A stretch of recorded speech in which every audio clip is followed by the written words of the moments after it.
إلهام شاهين بتحكي عن والدها وبتقول انه كان ملتزم جدا وكنت بحبه وبيحبني وكانت الدنيا بينا كويسه لحد ما بقيت ممثله. دخلني جامعه الازهر، كان رافض بشده ان انا ادخل مجال الفن، وفضل لاخر يوم في عمره مقاطعني ومش راضي عني.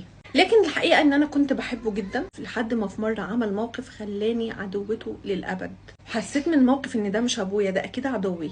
في يوم قررت اصالحه ورحت له البيت عشان ازوره، وقلت له انا بقيت نجمه كبيره ومشهوره جدا وباخد جوائز كتير قوي.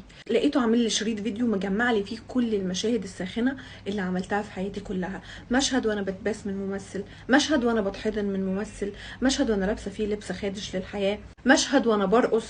وبعد الفيديو ما خلص قال لي بصي يا بنتي انا مكسوف لك. ولحد اخر يوم في عمره لحد ما مات وهو مقاطعني ومش راضي عني. يعني معنى الكلام ان الهام شاهين تحدت باباها والنهارده بقت نجمه كبيره قوي، ولو ما كانتش عملت الحاجه اللي بتحبها كان زمانها ست بيت زيها زي ملايين الستات التانيه، ولكن هي فضلت انها تبقى الهام شاهين وتبقى نجمه كبيره. فانتوا ايه رايكم في تصرفها وتصرف باباها؟